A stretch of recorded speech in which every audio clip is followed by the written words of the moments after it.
1.5, manipulating square roots. So I'm going to start by doing a quick review. I'm not going to go over these exponent rules, but now that you've finished the exponent portion of this chapter, you should have on the front cover of your Chuckles the Rocket Dog book, on the inside, all the rules of exponents written. I have 8 rules written here. The schedule says to only write 6. A few of these perhaps are duplicates, but I think all 8 you need to know really well, this whole book. So I'm going to give you all of them in one spot. Now you can see them all. And if you do not have them written inside your Chuckles the Rocket Dog book, I would pause this video and write them down in there now. If you do, then you can keep listening because I'm going to move on. Okay, on the bottom half of that same page, the inside cover of your Chuckles the Rocket Dog book, I want you to write the first 20 perfect squares, or the first 20 perfect square numbers. So I want you to write 1 squared, 2 squared, 3 squared, 4 squared, 5 squared, 6 squared, 7 squared, all the way up to 20 squared. Okay, and I want you to tell me what they equal, because the perfect square number is what they equal. So 1, 4, 9, 16, 25, etc. And this one would be 400. So it's your job to fill in all the ones in between, and you may use a calculator. That is absolutely okay. So once you've done that, then you can continue on with the video, because this is really going to help you with the lesson, this lesson, and beyond. The next thing on the schedule says to do the number systems handout. You may have done this in the past in your curriculum at HILA. The only 3 that I'm going to cover right now are rational numbers, irrational numbers, and imaginary numbers.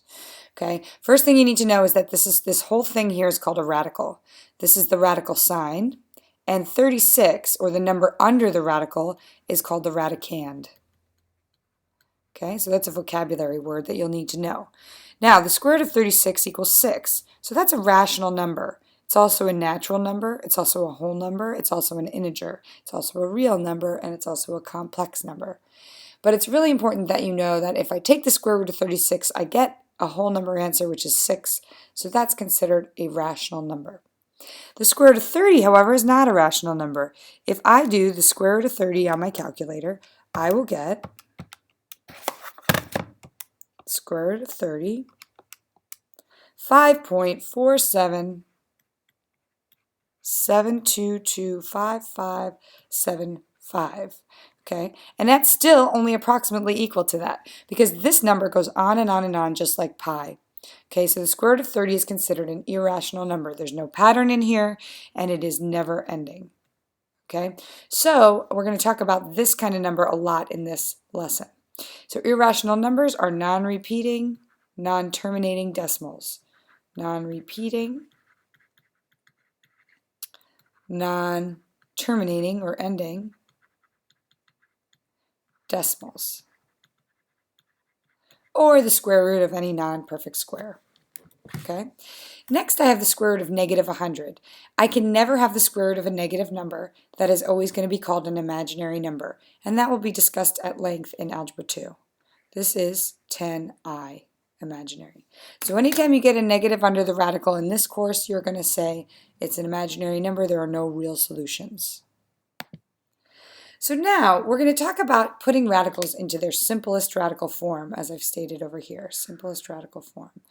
6/12 right here, that is a fraction. If I asked you to put that in its simplest form, you would have reduced it, and you would have said that was equal to 1/2. I'll go this way on that. That's the fastest way. You said 6 goes into the top, 6 goes into the bottom, so 6/12 is the same as 1/2. Well, sometimes you make a mistake, or not a mistake, but you take the long road, right? And you divide by 3, let's say you divide by 2, and you divide by 2, and you get 3 over 6. Then you say, oh, I can go again, divide by 3, and I get 1 over 2. So I got to the final simplest form answer of my fraction, but it took me 2 steps on the right and 1 step on the left. Okay, if you're given a radical like the square root of 100, you're always going to want to evaluate that and express it as 10, because it is a perfect square root, it is a rational number, and it's most simplest in its form, 10. The square root of 32, however, is one of those irrational numbers. So just like 6/12, I want to represent the square root of 32 in its simplest radical form. Okay, well, what does that mean? Basically, I'm going to show you a whole bunch of examples now and how it works. And then at the very end of the lesson, I list what makes simplest radical form. Okay, so the square root of 32, I can find a perfect square that goes into that. Remember those perfect square numbers that we just listed out? Well, tell me which one of those perfect square numbers goes into 32. In fact, the biggest one, the better. Okay, so 4 goes in to 32, right? But there's a bigger one, 16. So I can break the square root of 32 into the square root of 16 and the square root of 2. And if I multiply the square root of 16 by the square root of 2, I will get the square root of 32. Remember those prime factorization trees we did in Jousting Armadillos? Well, it's similar. A radical times a radical equals another radical, and you multiply the different radicands to get the product underneath. Okay, so the square root of 16, it's like I sucked out the perfect square. The square root of 16 is equal to 4. The square root of 2, I can't do anything with that, so I leave it as the square root of 2. Now I've taken all of my perfect square factors out of 32, and now I have expressed the square root of 32 in an equivalent form, but this is going to be considered simplest radical form. The square root of 40, let's think about what goes into that. That's on my perfect square factor list. If you have that perfect square factor list open right in front of you, you'll see. So I split that into the square root of 4 and the square root of 10. 10 doesn't have any other square factors that are perfect, so I express this one as 2 root 10, and that is simplest radical form. Okay, what goes into 175? Well, actually, I'm not really sure right now. I do know 25 goes in, and that's a perfect square. Is there a bigger one? Maybe, but I'm going to do 25 first. Let's see what I get. Square root of 25, square root of 7. No, there really wasn't. So I get 5 root 7, and that is in simplest radical form. Okay, square root of 48. I'm going to show you the non-efficient way to do this because this will happen to you at some point. You look at square root of 48 and you say, I know 4 goes into that.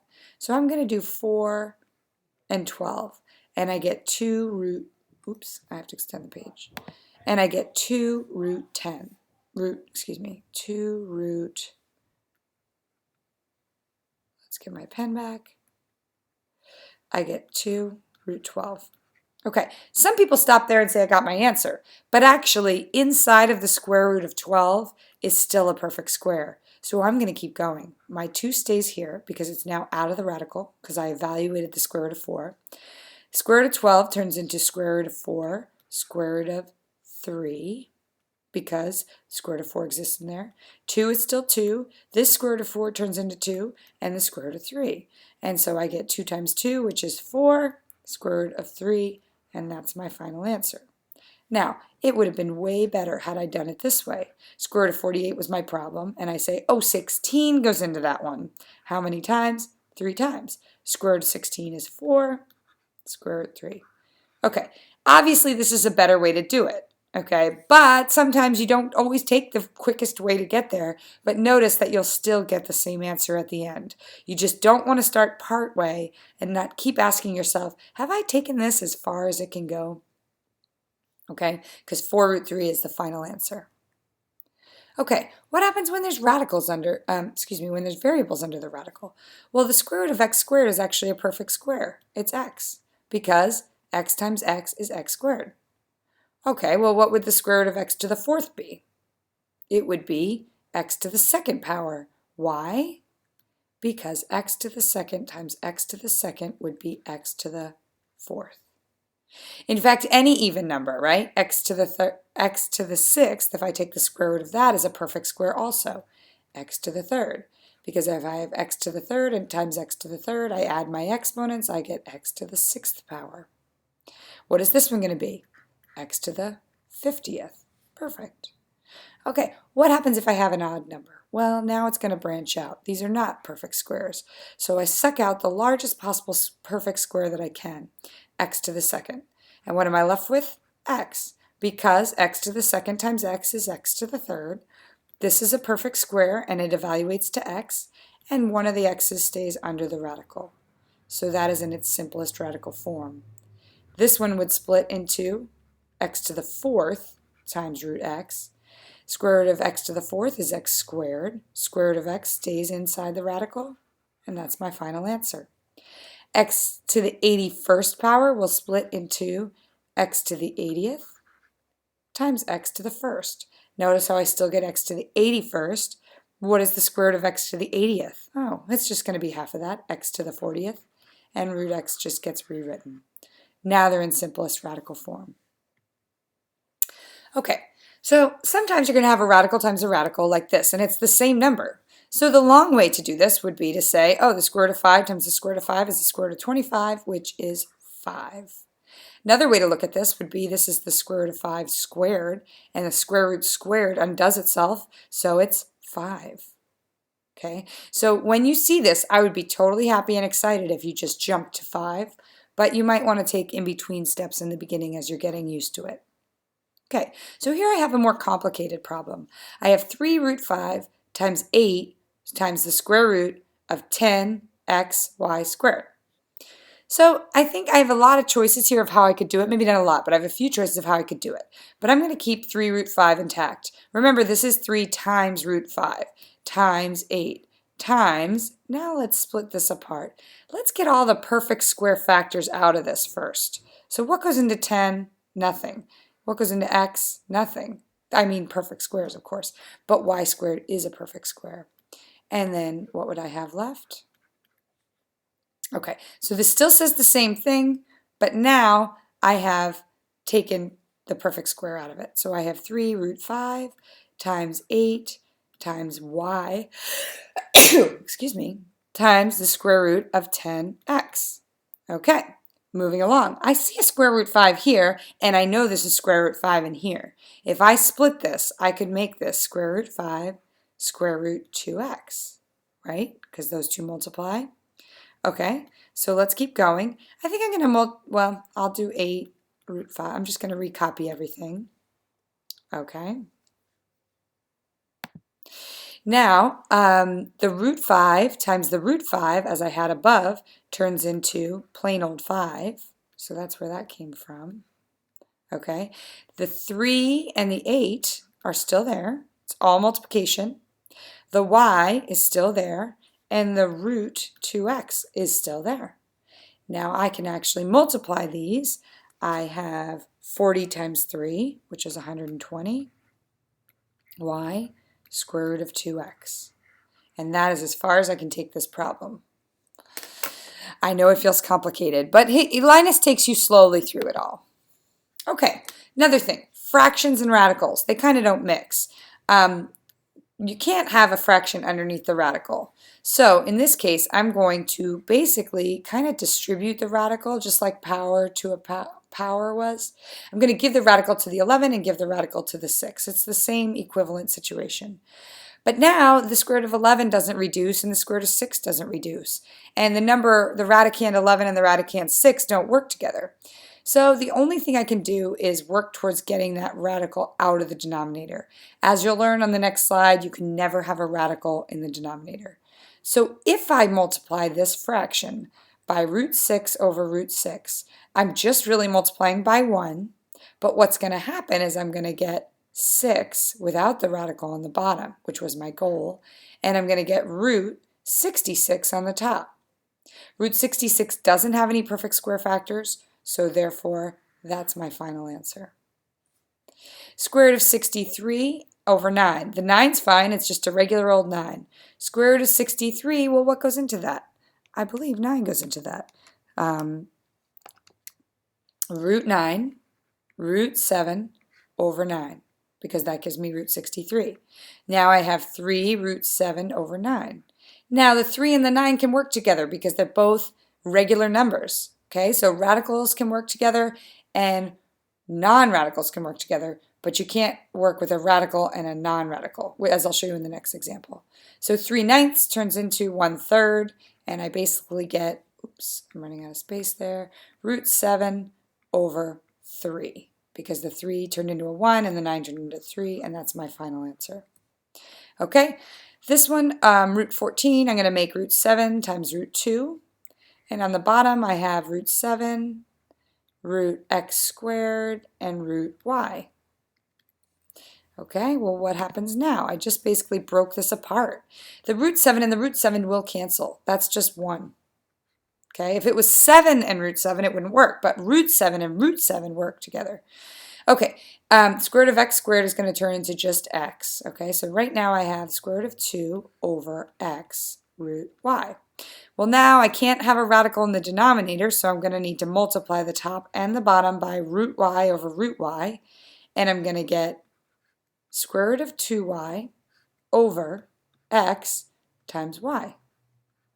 And now you see this is a square root of y and this is a regular y, so it will not cancel. And that's my final answer. So some of this takes a lot of just getting used to. You just have to play around with these problems, and you'll see you'll do a lot of practice in this lesson. Okay, 3 rules for simplest radical form. No perfect square factors in the radical. So the square root of 10 is fine, but the square root of 48 is not, because there's a perfect square factor in there, 16, right? Right. So I got to get all the perfect square factors out. That's number 1. Okay. Number 2, no fractions under the radical. So if I have the square root of 1/9, I can't leave it like that. I can't have a fraction underneath the radical sign. I need to give the radical to both the top and the bottom, and I get 1/3. Of course, I'm doing easy examples right now. And then no radicals in the denominator. If I have 3 over root 3, feels like you're done with the problem, but you can't have a radical in the denominator, which is the one I'm talking about now. So I multiply by root 3 over root 3, which gives me 3 root 3 over 3, and then they cancel.